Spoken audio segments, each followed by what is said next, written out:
Welcome to my channel lesson. आज के lesson में हम जिस पोएम पर बात करेंगे उसका टाइटल है लिविंग इन सिन और उसकी पोइट है एड्रियान रिच। टाइटल इस चीज़ को सिग्निफाई करता है कि जो रिलेशनशिप है जिसके बारे में पोइटिस ने आगे चल के डिस्क्राइब करना है वो कोई रिलीजियस या सोशली एक्सेप्टेबल रिलेशनशिप नहीं है। दूसरे सेंस में हम इसको यूँ भी कह सकते हैं कि ऐसी एक रिलेशनशिप है जिसके बारे में उसकी एक्सपेक्टेशंस तो बहुत ज़्यादा हाई हैं, बट इन रियलिटी वो रिलेशनशिप वैसी नहीं है, जिसकी वजह से उसको ये एक सिंफुल कंडीशन लगती है। एक तरह से सेल्फ डिसेप्शन है। जिस तरह कीट्स अपनी एक पोएम में कहता है कि heard melodies are sweet but those unheard are sweeter. कि जो चीज़ें आपने देखी होती हैं, जो म्यूज़िक आपने सुना होता है वो आपको स्वीट लगता है, जो नहीं सुना होता उसके बारे में एक एक्सपेक्टेशंस होती हैं आपकी कि वो बहुत ज़्यादा उससे बेहतर होगा जो पहले आप सुन चुके हैं। लेकिन इसके बारे में एक उर्दू के बड़े अच्छे पोइट हैं बाकी सिद्दीकी, उनकी एक गज़ल है, दागे दिल हमको याद आने लगे, लोग अपने दिए जलाने लगे। तो वो उसमें आगे चल के वो खुद फरेबी सी खुद फरेबी है, खुद फरेबी सी खुद फरेबी है, पास के ढोल भी सुहाने लगे। यानी वो उर्दू में मुहावरा है कि दूर के ढोल सुहाने होते हैं, लेकिन इसमें ये कह रहे हैं पोइट के इतनी ज़्यादा खुद फरेबी है कि इतना ज़्यादा सेल्फ डिसेप्शन है कि पास के ढोल भी सुहाने लगे। तो इस पोएम में भी कुछ ऐसी ही सिचुएशन है, एक सेल्फ डिसेप्शन है।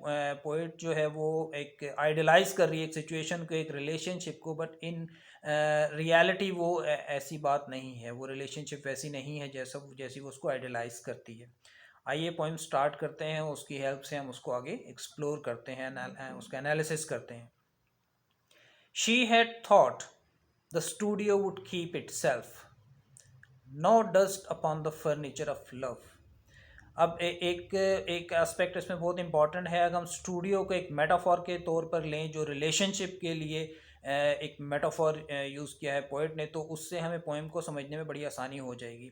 यानी जो कंडीशन स्टूडियो की है, असल में वो कंडीशन उसकी रिलेशनशिप है जिसके बारे में पोइट बात कर रही है। तो वो उसके जहन में ये है, उसका ख्याल ये है कि जिस अपार्टमेंट की वो बात कर रही है वो बड़ा नीट एंड क्लीन होगा। और फर्नीचर ऑफ लव अगेन एक मेटाफर है कि उसके अंदर जो चीज़ें हैं बड़ी रोमांटिक उनकी वो प्लेसमेंट है, या वो बड़ी रोमांटिक सिग्निफिकेंस है उनके अंदर। Half heresy to wish the taps less vocal, the panes relieved of grime. अब इस कपलेट में इंजैम्पमेंट की टेक्निक इस्तेमाल की है। इसका नेक्स्ट जो सेंटेंस स्टार्ट हो रहा है वो इस पे एंड नहीं हो रहा है, इसी लाइन में अगली लाइन को वो कंटिन्यू कर रहा है। तो half heresy to wish the taps less vocal, the panes relieved of grime. वो कह रहे सिचुएशन बड़ी आइडियल है कि वो स्टूडियो है, अपार्टमेंट है, उसमें क्लीनलीनेस है हर तरफ, नीटनेस है हर तरफ।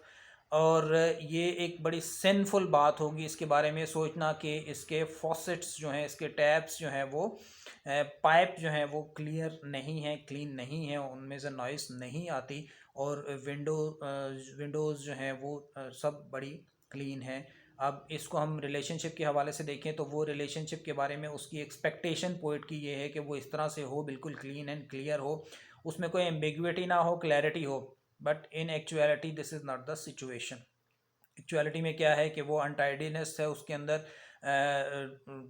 अपार्टमेंट के अंदर फॉसेट्स जो हैं वो बड़े नॉइजी हैं, जैसे नॉर्मली घरों में होते हैं, शोर होता है उनसे, और वो गर्द गुबार मट्टी सब ये चीज़ें वहाँ पर मौजूद हैं। तो same is happening with the relationship that she is having.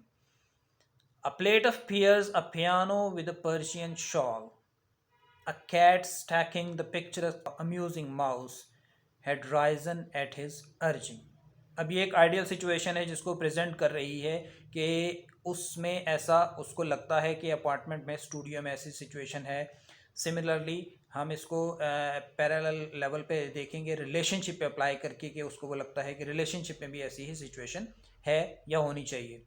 A plate of piers, एक पियर्स की प्लेट पड़ी है, बड़ी नीट एंड क्लीन।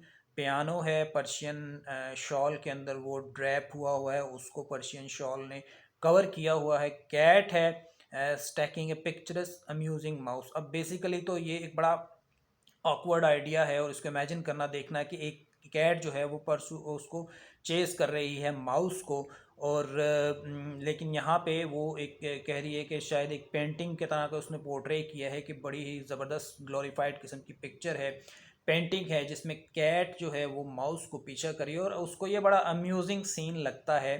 अब यहाँ पे इम्पॉर्टेंट है कि had risen at his urging. अब his urging, perhaps she is symbolically pointing out towards her partner. ठीक है, हिज अर्जिंग कि कैट जो है वो किस वजह से पीछा कर रही है माउस का, उसके पार्टनर ने उसको अर्ज किया है, प्रोवोक किया है उसको पीछा करने का।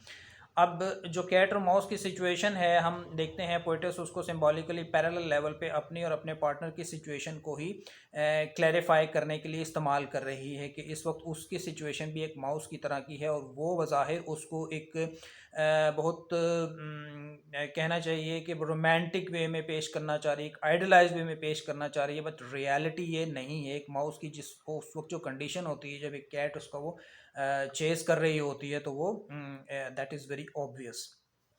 Not that at 5 each separate stair would writhe under the milkman's tramp that morning light so coldly would delineate the scraps of last night's cheese and 3 sculptural bottles.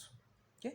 अब वो एग्जैक्टली एट 5 o'clock मिल्कमैन आता है उनके घर में, और इसको भी शो कर रही है कि मिल्कमैन को एज अ वो रेफरेंस कोट कर रही है, एज अ विटनेस कोट कर रही है कि एक उनकी रिलेशनशिप का विटनेस वो भी है, और वो फिक्स टाइम पे हर सुबह वहाँ पर आता है। और जो राइट हो रही हैं स्टेयर्स उसके प्रेशर के नीचे, तो परहैप्स उस स्टूडियो के जो स्टेयर्स हैं उनको भी रिपेयर की ज़रूरत है कि वो भी उसके अंदर से वो डी शेप हो चुकी हैं, और वो जब वो पाँव रखता है तो वो भी वो लरसती हैं। तो same is the situation with the relationship that she is having with her partner के, उसमें भी बहुत ज़्यादा वो उसको मॉडिफिकेशन की ज़रूरत है, उसके अंदर भी शायद बहुत ज़्यादा रिपेयर मेंटेनेंस की ज़रूरत है।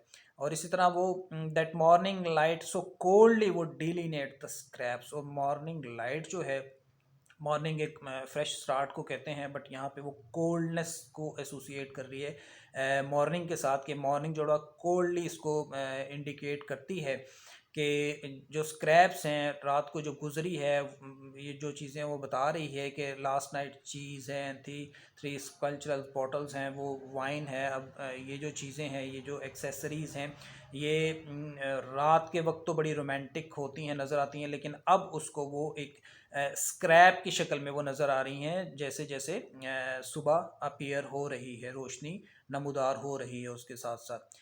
That on the kitchen shelf among the saucers a pair of beetle eyes would fix her on envoy from some village in the moldings.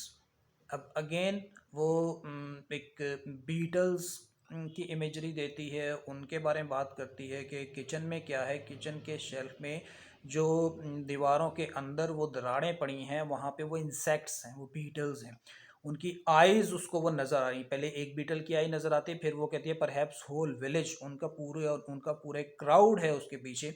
अब इस टेक्निक को सेनेक्डोकी कहते हैं, जिसमें थ्रू पार्ट होल को रिवील किया जाता है, मतलब बीटल्स आइज़ की मदद से वो रिवील कर रही है पूरे उस इंसेक्ट की बॉडी को, बीटल को।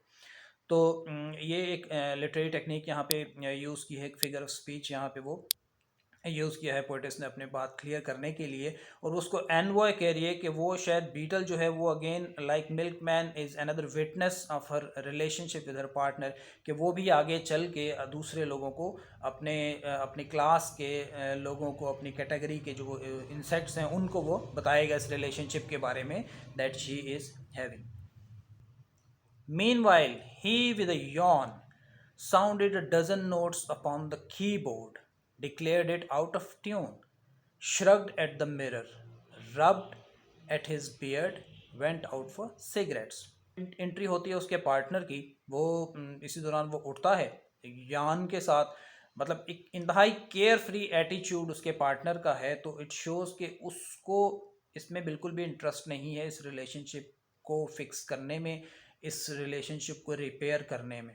कि वो बड़ा ही केयर फ्री किस्म का एटीट्यूड है, बड़े लापरवाह अंदाज में दिखा रहे हैं, बड़े आम अंदाज में यार्निंग करता वो उठता है और फिर वो कीबोर्ड को जो पियानो पड़ा है जिसको पहले उसने दिखाया था कि बहुत ही पर्शियन शॉल के अंदर रैप हुआ है, ड्रैप है उसके ऊपर, वो शॉल उसमें कवर किया हुआ है, तो वो उसको वो प्ले करता है tune, but that piano is out of tune. So that is the furniture of love, this is an object from the furniture of love. तो ये पियानो भी आउट ऑफ ट्यून है, लाइक देयर रिलेशनशिप, कि relationship इस तरह से ही out of. वो एक आइडियल लेवल पे सिचुएशन थी जब उसने बताया था कि पियानो जो है वो बड़ा नीटली एंड क्लीनली पड़ा हुआ है, कवर्ड अप है, और यहाँ पे वो उसको कह रही है कि वो आउट ऑफ ट्यून है, कोई भी उस पर ट्यून चलती नहीं है उसके. फिर अगेन वो कह रहे हैं कि जो उसको डिक्लेयर करता out of tune, shrugged at mirror, तो एक केयर फ्री, उसको वो ठीक करने की भी कोशिश नहीं करता. अगर हम रिलेशनशिप को बीच में इंक्लूड करें तो इससे यही होता है कि उसका पार्टनर उसके रिलेशनशिप के इम्प्रूवमेंट के लिए, उसमें भी बेटरमेंट के लिए कोई एफर्ट नहीं करता, अपने बियर को रब करता है, बिल्कुल एक रूटीन से काम के लिए, सिगरेट लेने के लिए वो बाहर चला जाता है. तो उसका एक बहुत कैजुअल एटीट्यूड है towards this relationship. While she jeered by the minor demons, pulled back the sheets and made the bed and found a towel to dust the table top and let the coffee pot boil over on the stove. तो फिर उसको बताते हैं कि वो revive करने की कोशिश करती है, तो वो उस फीमेल के लेवल पे भी कुछ ज़्यादा एफर्ट नहीं हो रही, वो भी रूटीन की एफर्ट्स कर रही हैं उस रिलेशनशिप को कंटिन्यू रखने के लिए, उसको रिस्टोर करने के लिए. जैसे ज़्यादा काम नहीं है कि towel to dust the table top, perhaps towel भी वहीं पे कोई नज़दीक ही पड़ा हुआ है और वहाँ से उसको उठा के वो टेबल टॉप को क्लियर कर रही है, कोशिश कर रही है. तो उसके लेवल पे भी ज़्यादा एफर्ट्स नहीं हो रहे, लेकिन हो क्या रहा है कि प्रॉब्लम्स आ रही हैं one after another. For example वो कहते हैं कि and let the coffee pot boil over on the stove. तो मीन वाइल क्या होता है, एक वो टेबल को क्लीन कर रही है तो उसी दौरान वो कॉफ़ी पॉट जो है वो बॉयल होकर स्टोव के ऊपर वो गिरना शुरू हो जाए. तो ये इसको प्रॉब्लम्स हैं जो फेस कर रही है वो बेसिकली उस रिलेशनशिप में, चूँकि ये studio is signifying the relationship, तो उसकी कंडीशन सिग्निफाई कर रही है उसकी रिलेशनशिप को जो कि उसके पार्टनर के साथ वो है. By evening she was back in love again, though not so wholly but throughout the night. She woke sometimes to feel the daylight coming, like a relentless milkman up the stairs. अब क्या है कि रात जब दोबारा होती है तो वो ही पैशन उसके अंदर दोबारा, लव का पैशन वो रिवाइव कर जाता है, लेकिन वो भी एक परमानेंट तौर पर नहीं रहता. और she woke up sometimes to feel the daylight, उसको डर रहता है, उसको फियर रहता है कि डे लाइट आएगी और फिर वो सारी चीज़ें ऑब्वियस हो जाएंगी, नाइट ख़त्म हो जाएगी, और जो रोमांटिक उसका वो आइडिया है, वो रिलेशनशिप के अंदर जो रोमांस है, दैट विल डाई आउट. यहाँ पे एक बात नोट करने वाली ये है कि नॉर्मली तमाम नेगेटिविटी जो है वो नाइट के साथ एसोसिएटेड होती है और डे लाइट जो है वो सिंबलाइज करती है कि चीज़ें क्लियर हो गई हैं, सब ठीक हो गया है. लेकिन यहाँ पे सिचुएशन रिवर्स है. यहाँ पे नाइट जो है वो उसके लाइफ के ऊपर ओवरलैप कर रही है. नाइट जो है वो शो कर रही है कि उनकी रिलेशनशिप एक बड़ी आइडियल सतह पर जा रही है, लेकिन जो जो सुबह आती जा रही है और वो रोशनी हो रही है तो वो उनका सारा रोमांस जो है वो ख़त्म हो रहा है. चीज़ें क्लियर होकर सामने आती हैं तो पता चलता है कि ये तो इतनी ज़्यादा चीज़ें रोमांटिक नहीं है, रिलेशनशिप इतनी ज़्यादा रोमांटिक नहीं है जितनी वो नाइट में नज़र आती है. Like a relentless milkman up the stairs, तो नाइट उसके लिए और बड़ी सूदिंग है, कंफर्टिंग है, लेकिन डे लाइट उसके लिए उतनी ही हॉरिबल है जितना मिल्कमैन जो है जो सुबह सुबह आता है और वो ज़ोर ज़ोर से अपने पाँव रखता है सीढ़ियों के ऊपर और सीढ़ियाँ जो हैं वो लरस जाती हैं उसके कदमों से. और इसी तरह से डे जो है वो डे लाइट है वो आ रही है और वो उसको डर है कि उससे रिलेशनशिप जो है उसकी, जैसे स्टूडियो की जो डिफ़ॉर्मिटीज़ हैं, जो स्टूडियो के अंदर जो गंदगी है, जो चीज़ें हैं नज़र आ रही हैं, तो वो नेगेटिव एस्पेक्ट उसके रिलेशनशिप के भी डे लाइट में हाईलाइट हो जाएंगे. यह है एड्रियान रिच की पोएम लिविंग इन सिन. ये फ्री वर्स में है और free verse again is a symbol कि उनकी रिलेशनशिप भी किस तरह एक ऐसी कंडीशन में है जो अगर इस पोएम को एक रिदम में लिखा जाता और प्रॉपर स्टैंजाज होते तो वो चीज़ एक इसके थीम के अगेंस्ट होती कि वो इनकी रिलेशनशिप भी शायद ऐसी है, लेकिन वो अपनी डिसऑर्डरली रिलेशनशिप को शो करने के लिए पोइट ने एक फ्री वर्स को सिलेक्ट किया है, उसमें एक्सप्रेस किया है अपने पॉइंट ऑफ व्यू को. I hope this is helpful. Thank you for watching.